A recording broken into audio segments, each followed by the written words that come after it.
ప్రతి సంవత్సరం జరుగుతుంది ఈ గణపతి నవరాత్రుల్లో.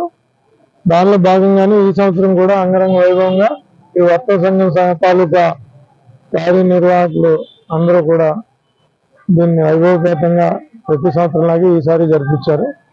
సో ఆ దేవదేవుడి వినాయకుడికి అందరం కూడా పూజలు అర్పించి ఆశీస్సులు తీసుకున్నాం. ఈ నవరాత్రి ముగిసే టైంకి ఒక 5,000 మంది సుమారుగా అన్నదానం చేస్తారు ఈ వర్తక సంఘం కార్యవర్గ సభ్యులు.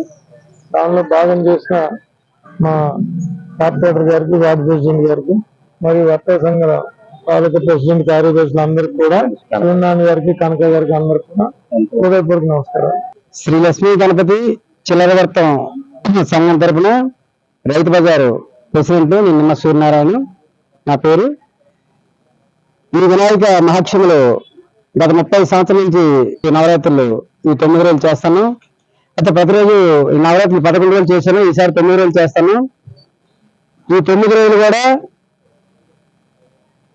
ఈ రోజు నుంచి 9 రోజులు ప్రతిరోజు కూడా మంచి ప్రోగ్రాలు పెట్టి మరి పంతులు బ్రాహ్మణులతో పూజ చేయించేసి అనేక విధాలుగా చేయిస్తాం. అలాగే నవరాత్రి 9 రోజులు లాస్ట్ రోజు మాత్రం ఒక 5,000 మందికి అనుసంతరణ చేస్తాం ప్రతి సంవత్సరం కూడా. అలాగే 30 సంవత్సరాల నుంచి చేస్తున్నాం. ఈ రోజు కూడా అదేవిధంగా ఈ సంవత్సరం కూడా ఈ 30 సంవత్సరం చేసిన ప్రోగ్రాం కూడా ఈసారి కూడా భారీగా అనుసంతరణ చేయాలనుకుంటున్నాం.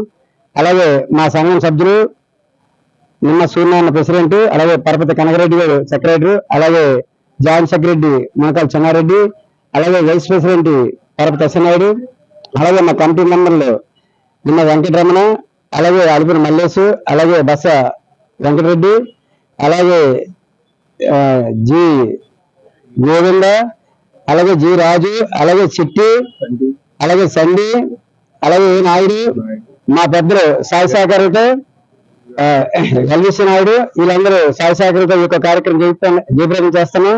అలాగే మాకు సహకరించిన వార్డు నాయకులు మా ఎమ్మెల్యే గారు వంశీకృష్ణ గారు, అలాగే సీత అధ్యక్షులు మన సీతారాం సుధాకర్ గారు, అలాగే మన వార్డు కార్పొరేటర్ ఉల్లూరు భాస్కర్ గారు, మా 30వ వార్డు ప్రెసిడెంట్ బొత్స రామరెడ్డి గారు, వీళ్ళు సహకారం ప్రతి సంవత్సరం కూడా మాకు అందిస్తున్నారు. వాళ్ళ సహకారంతో ఈ యొక్క కార్యక్రమం మాకు జయప్రదం చేస్తున్నారు. వారికి మీడియా మిత్రులకి ప్రత్యేకమైన ధన్యవాదాలు తెలుపుతూ చదివిస్తున్నాం. ప్రత్యేకత అంటే ప్రతి సంవత్సరం వినాయక మాకు ఈ గణనాథుడు తొలి పూజ కాబట్టి చాలా ఉత్సాహంగా ఎన్ని కష్టాలున్నా ఏ మనిషికి కష్టం లేని ఈ కష్టాలన్నీ ఒకేసారి తొలగించిన నాయకుడు ఎవరంటే వినాయకుడు. అటువంటి సిద్ధి వినాయకుడి పూజ ఎవరైతే పాల్గొంటారో వాళ్ళకి సకల దోషాలు పోయి కష్టాలు పోయి ఆయుహారోగ్యాలు ఇస్తారు. ఎందుకంటే మన తెలుగులో మొట్టమొదటిసారిగా వినాయకుడి పూజ చేయమంటారు. మన సంప్రదాయం ప్రకారంగా సిద్ధి వినాయకుడి పూజ చేస్తే ప్రతి ఒక్కరికి కూడా పూడి బిడ్డలైన కూడా ఏటి ఉండకంటే ఆయుహారోగ్యాలు ఇచ్చి అష్టైశ్వర్యాలు కల్పించి భోగభాగ్యాలు కలుగుతాయని పూర్వీకుల నుంచి జరుగుతుంది. అదేవిధంగా అదే సంప్రదాయంగా ఈ రోజు వరకు కూడా జరుగుతుంది. అదే ఆచరించి మేము కూడా పాల్గొంటున్నాం. వినాయకుడి పూజ ఎవరైతే నిత్యంగా చేస్తారో వారికి ఎటువంటి ఆపదలు ఉండవు, ఎటువంటి ఇబ్బందులు రావని ఇక్కడ అందరూ చెప్పుకుంటారని మేము అదేవిధంగా భావిస్తాను.